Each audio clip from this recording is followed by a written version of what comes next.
Good morning students, I am Dimple Pareek, Royal International School से। बेटा आज हम 5th क्लास की हिंदी पढ़ेंगे। हिंदी के अंदर हमारे 3 लेसन इज कंप्लीट हो चुके हैं। 3 लेसन हमारे। आज हम लेसन नंबर 4 पढ़ेंगे और लेसन का नाम है त्योहारों का देश। बेटा भारत एक ऐसा देश है जिसमें बहुत सारे त्यौहार बनाए जाते हैं। हर महीने हर दिन एक त्यौहार के रूप में बनाया जाता है। लेकिन हमारा भारत ऐसा है जिसके अंदर की अनेकों प्रकार के त्यौहार बनाए जाते हैं।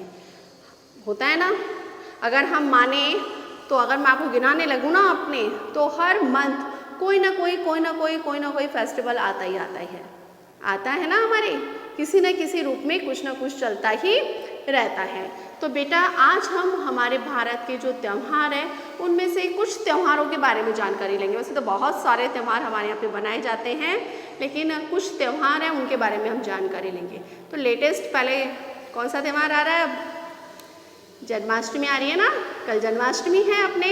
और अभी 5-7 दिन पहले क्या गई है हमारी? राखी गई है ना, जिसके अंदर भाई बहनों का प्यारा सा त्यौहार है वो, जिसके अंदर की बहन अपने भाई के राखी बांधती है और उसकी लंबी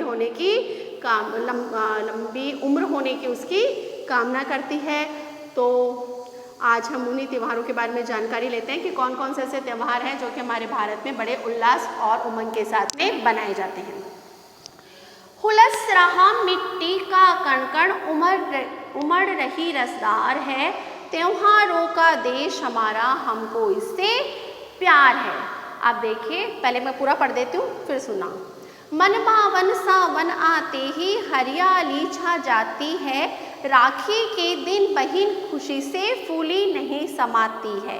घर बाहर झूले ही झूले गाते राग मल्हार है, त्योहारों का देश हमारा हमको इनसे प्यार है।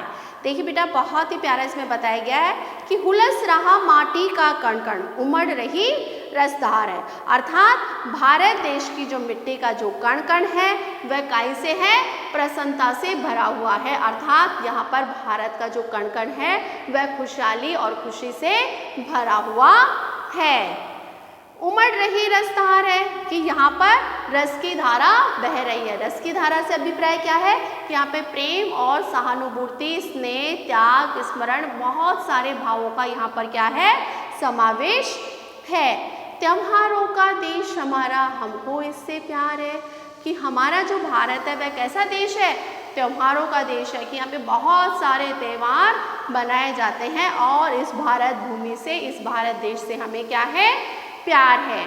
मन भावन सावन आते ही हरियाली छा जाती है कि जैसे ही सावन का मौसम आता है तो चारों तरफ क्या हो जाती है? हरियाली छा जाती है। जो पेड़ पौधे होते हैं वह हरे हरे हो जाते हैं। जो पौधे होते हैं, पेड़ होते हैं, उन पे तरह तरह के पुष्प खिलते हैं, उनमें भीनी भीनी खुशबू आती है। चारों तरफ वातावरण जो होता है सुगंधित वातावरण हो जाता है, प्राकृतिक छटा छा जाती है। बड़े ही मनमोहक और आकर्षित वातावरण हमें देखने को मिलता है। और महिलाएं त्योहारों के जो गीत होते हैं ना, सावन के अंदर जो गीत गाए जाते हैं, उन सावन के गीतों को क्या करती है? वो गाती है। और सावन की सबसे विशेष बात क्या है? इसमें क्या होता है? झूले जाते हैं ना, कि बड़े बड़े जो पेड़ होते हैं ना, पेड़ों पर झूला डाला जाता है और फिर जो महिलाएं होती है, लड़कियां होती है, कोई भी होता है, वह उन झूलों को झूलता है। तो सावन का जो मौसम है वह क्या है? सबके मन को भाने वाला है। अब सावन के मौसम में ही क्या आती है? हमारी राखी आती है ना। सावन की पूर्णिमा के दिन बनाई जाती है ना हमारी, अभी जो गई है सावन की पूर्णिमा के रोज जो राखी बनाई जाती है हमारी। तो जो राखी है वह कौन से मौसम में बनाई जाती है? हमारे सावन में। तो सावन के मौसम में जब राखी आती है तो बहन क्या हो जाती है? बहुत अधिक खुश होती है, बहुत अधिक प्रसन्न होती है। फूली नहीं समाती है। फूली नहीं समाना मुहावरा है कि बहुत अधिक प्रसन्न होना। तो बहन जो है वह राखी के रोज बहुत अधिक खुश होती है, बहुत अधिक प्रसन्न होती है।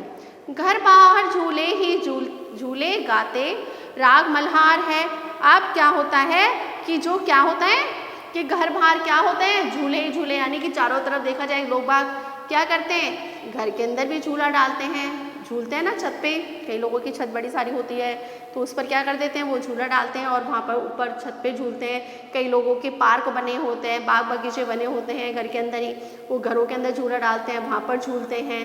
और क्या लिखा है, गाते राग मल्हार है कि सावन के अंदर एक राग होती है, राग मल्हार, उसको गाया जाता है। अर्थात कहने का अभिप्राय है कि इस मौसम में जो होती हैं वह महिलाएं होती हैं, जो भी होते हैं वह क्या होते हैं, सावन के गीत गाया करते हैं।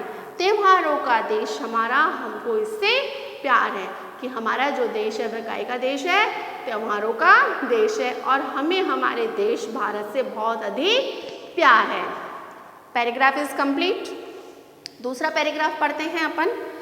आज़ादी के दिवस तिरंगा घर घर लहराता है, वीर शहीदों की गाथाएं हमको याद दिलाता है, मन भावों से भर जाता है, माँ की जय जयकार है, त्योहारों का देश हमारा, हमको इससे प्यार है। आप कौन से त्योहार के बारे में बताया गया है बेटा इसमें आपको? आज़ादी का दिन। आज़ादी का दिन कौन सा आता है हमारे?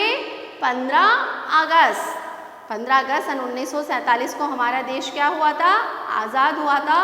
और 26 जनवरी सन 1950 को हमारे देश का संविधान लागू हुआ था। ओके बेटा, तो इसके अंदर उस आज़ादी के पर्व के बारे में बताया गया है कि जब वो आज़ादी का पर्व आता है, आज़ादी के दिवस तिरंगा घर घर लहराता है, कि जब आज़ादी का दिवस आता है अर्थात आज़ादी का जिस दिन 15 अगस्त हुई तो उस दिन क्या होता है, सबके घर में क्या फहराता है? तिरंगा फहराता है। तिरंगा कौन? हमारे भारत का झंडा, जो कि 3 रंगों का बना हुआ रहता है। कौन कौन से कलर होते हैं उसमें? Yes, orange, white and green. चलो, वीर शहीदों की गाथाएं हमको याद दिलाता है कि जो तिरंगे को देखकर हमें क्या याद आती है कि इस भारत देश को आज़ाद करने के लिए जितने बड़े बड़े जो महापुरुष थे, इतने बड़े बड़े जो हमारे इस देश में नेता हुए हैं, उन्होंने क्या किया है? हमारे देश के लिए अपने बलिदान दिया है। अर्थात उन्होंने भारत की भूमि के लिए अपने प्राणों को न्योछावर किया है। तो जब भी आज़ादी का दिवस आता है, आज़ादी का दिवस हमें उन वीरों की याद दिलाता है जिन वीरों ने हमारे देश के लिए अपने प्राण बलिदान कर दिए थे, कि उन वीर गाथाओं को, उन वीर जो शहीद जो हैं उनकी हमें याद दिलाता है। मन भावों से भर जाता, माँ की जय जयकार है। और जब ये दिवस आता है तो हम भारत माता की जय जयकार करते हैं, उन वीरों की जय जयकार करते हैं जिन्होंने हमारे देश के आज़ादी में अपना सहयोग दिया है। तो हमारा मन जो होता है वह क्या हो जाता है? अनेकों भावों से भर जाता है, यानी कि देशभक्ति के भावों से भर जाता है। त्योहारों का देश हमारा, हमको इनसे प्यार है, कि ये हमारा जो भारत जो देश है वह क्या है? त्योहारों का देश है और इस देश से हमें क्या है? प्यार है। ओके बेटा, तो आपके जो पैराग्राफ है वो कंप्लीट हो चुके हैं। आपको बेटा होमवर्क में क्या करना है? इन दोनों पैराग्राफ के जितने भी शब्दार्थ हैं वो शब्दार्थ आपको नोटबुक में कंप्लीट करने हैं। बाकी और जो इसके बारे में जानकारी है, इस लेसन को जो आगे हैं वो बाद में पढ़ाएंगे हम। आज हम 2 पैराग्राफ पढ़ लिए, तो आपको इन दोनों पैराग्राफों को भली प्रकार से पढ़ना है, समझना है और जो इनके शब्दार्थ हैं वो सारे शब्दार्थ आपको कंप्लीट करके और याद करने हैं। ओके बेटा, आज के लिए इतना ही। Good day, goodbye, take care.